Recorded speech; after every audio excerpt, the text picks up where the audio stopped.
ផ្នែកទាំងពីររបស់អេម៉ាញូអែលកាន់គម្ពីរអេសាយជំពូកទី8ខទី9ដល់ទី22 អោជនជាតិទាំងឡាយអើយចុះស្រែកសន្ធាប់ចុះគង់តែឯងរាល់គ្នានឹងត្រូវបាក់បែកខ្ទេចខ្ទីវិញណែអស់ទាំងស្រុកដែលនៅឆ្ងាយឆ្ងាយអើយចុះផ្ទៀងត្រចៀកស្ដាប់ចុះចូលក្រវ៉ាត់ចង្កេះខ្លួនដែរនោះឯងនឹងត្រូវបាក់បែកខ្ទេចខ្ទីចូលក្រវ៉ាត់ចង្កេះចុះនោះឯងនឹងត្រូវបាក់បែកខ្ទេចខ្ទីទៅចូលប្រឹក្សាគ្នានោះការសម្រេចរបស់ឯងនឹងត្រូវសាបសូន្យទៅចូលចេញវាចាចុះតែពាក្យសម្ដីនោះនឹងមិនថិតថេរនៅឡើយបិទព្រះទ្រង់គង់នៅខាងយើងហើយឯព្រះយេហូវ៉ាទ្រង់មានប្របន្ទូលមកដោយព្រះហស្ថសង្កត់លើខ្ញុំជាខ្លាំងទ្រង់ដាស់តឿនខ្ញុំមិនឲ្យដើរតាមផ្លូវរបស់ជនជាតិនោះដែលថាកុំឲ្យឯងថាមានការក្បត់ក្នុងគ្រប់ទាំងការដែលជនជាតិនេះថាមានការក្បត់នោះឡើយ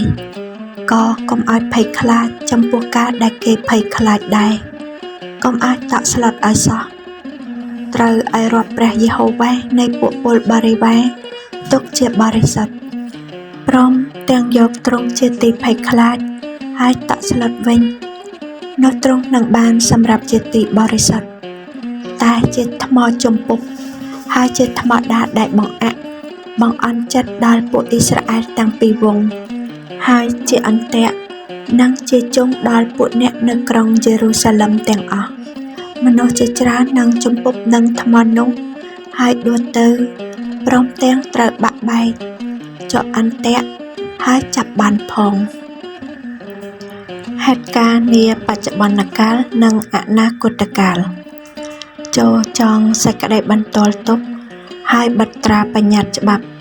នៅក្នុងពួកសិស្សរបស់អញចុះឯខ្ញុំនឹងទន្ទឹងចាំព្រះយេហូវ៉ាដែលទ្រង់លាក់ប្រភពនឹងពូជពងយ៉ាកុបខ្ញុំនឹងចាំមើលតែទ្រង់មើលខ្ញុំហើយនឹងកូនដែលព្រះយេហូវ៉ាបានប្រទានមកខ្ញុំជើងខ្ញុំសម្រាប់ជាទីសម្គាល់មកពីព្រះយេហូវ៉ានៃពួកពលបរិវារដែលទ្រង់គង់នៅភ្នំស៊ីយ៉ូនហើយជាទីអស្ចារ្យនៅក្នុងពួកអ៊ីស្រាអែលកាលបើអ្នកណាពោលដល់ឯងថាចូលរកពួកគ្រូខាបនិងគ្រូគាថាដែលចេញសំឡេងអ៊ីអ៊ុហើយងុំនោះត្រូវឆ្លើយថាគួរក៏បីឲ្យបណ្ដាជនស្វែងរកព្រះរបស់ខ្លួនវិញតើនឹងរកចំពោះរូបខ្មោចជាប្រយោជន៍ដល់មនុស្សរស់ធ្វើអីចូលទៅបើកគម្ពីរបញ្ញត្តិនិងសេចក្តីបន្ទាល់មើលបើគេនិយាយមិនត្រូវនឹងព្រះបន្ទូលនោះគ្មានពន្លឺរះឡើងនៅក្នុងខ្លួនទេគេនឹងដើរចុះឡើងក្នុងស្រុកមានទាំងទុក្ខវេទនាហើយស្រែកឃ្លានកាលណាគេស្រែកឃ្លាននោះនឹងមានចិត្តក្តៅក្រហាយហើយនឹងប្រតិចផ្ដាសាដល់ទាំងស្ដេចនិងព្រះរបស់ខ្លួនដែលងើយមើលទៅលើមេឃផង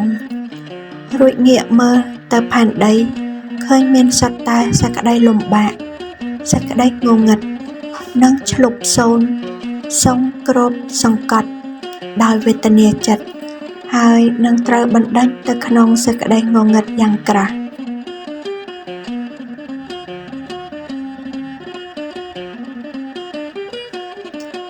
ចូលគិតនិងស្វែងយល់មិនថាជនជាតិនិងជាតិសាសន៍ទាំងឡាយរបស់លោកីនេះបានខុបខិតនិងបានវាយប្រហាររាជរបស់ព្រះយ៉ាងណាក៏ដោយក៏ពួកគេមិនអាចយកឈ្នះរាជរបស់ព្រះបានដែរការនេះដោយព្រោះតែព្រះគង់នៅជាមួយនឹងរាជរបស់ទ្រង់ខទី9ដល់ទី12ព្រះនឹងត្រឡប់ជាធម្មតានិងជាទីពឹងជ្រកដោយស្ម័គ្រព្រះទ័យសម្រាប់អ្នកដែលកោតខ្លាចដល់ទ្រង់ប៉ុន្តែចំពោះអ្នកដែលប្រព្រឹត្តតាមតែកិរិយាទៅនឹងស្ថានភាពរបស់ពួកគេនោះព្រះអង្គនឹងត្រឡប់ជាអន្ទាក់និងជាជង់សម្រាប់ពួកគេវិញខទី13ដល់ទី15ពួកយូដាបានរើសយកផ្លូវចុងក្រោយនៃសោកនាដកម្ម នឹងបានចុះចាញ់សេចក្តីងងឹតវិញទោះបីជាយ៉ាងណាក៏ដោយក៏ហោរាអេសាយបាននិយាយថាគាត់នឹងបន្តកិច្ចការដែលគាត់ត្រូវបានត្រាស់ហៅឲ្យធ្វើរហូតដល់ទីបញ្ចប់ខទី16ដល់ទី22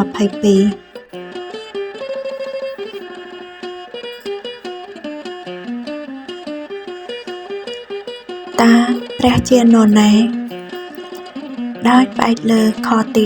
11ដល់ទី15ដល់អស់អ្នកដែលមិនទុកចិត្តនិងមិនកោតខ្លាចដល់ព្រះប៉ុន្តែបែរជាទុកចិត្តនិងកោតខ្លាចដល់មនុស្សដទៃទៅវិញនោះព្រះនឹងត្រឡប់ជាថ្មនៃការជំទាស់ហើយជាថ្មដាស់ដែលគេជំពប់វិញតើព្រះជានរណាសម្រាប់យើងតើយើងកំពុងតែដើរតាមអ្នកណាពេលបច្ចុប្បន្ននេះ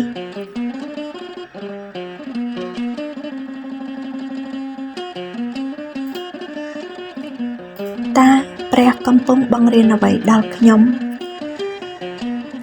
ដោយផ្អែកលើខទី16ដល់ទី18យើងត្រូវតែដើរតាមព្រះហឫទ័យរបស់ព្រះទោះជាវាពិបាកក៏ដោយអេសាយនិងពួកសិស្សបានប្រឆាំងនឹងការពឹងលើស្រុកអាសើរហើយដោយសារការនេះនោះពួកគេត្រូវបានគេចាត់ទុកថាជាអ្នកបះបោរអេសាយនិងពួកសិស្សបានប្រឆាំងនឹងការពឹងលើស្រុកអាសើរហើយដោយសារការនេះនោះពួកគេត្រូវបានគេចាត់ទុកថាជាអ្នកបះបោរទោះបីជាយ៉ាងណាក៏ដោយក៏ពួកគេបានប្រព្រឹត្តដោយស្ដាប់បង្គាប់តាមព្រះហឫទ័យរបស់ព្រះវិញយើងត្រូវតែប្រយ័ត្នថា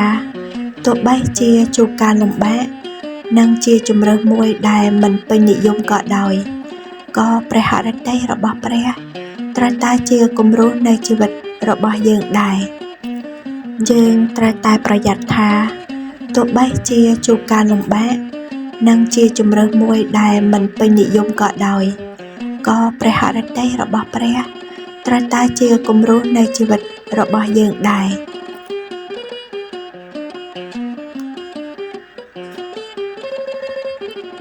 សូមអានកាន់គម្ពីរសុភាសិតជំពូកទី28ដល់ជំពូកទី31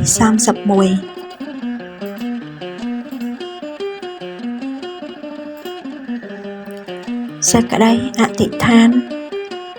អោព្រះអង្គជាថ្មដានៃការជំទាស់របស់យើងខ្ញុំអើយយើងខ្ញុំនឹងរស់នៅតាមព្រះហឫទ័យរបស់ទ្រង់ទោះបីជាវាលំបាកក៏ដោយសូមផ្ដល់កម្លាំងនិងភាពក្លាហានដល់យើងខ្ញុំផង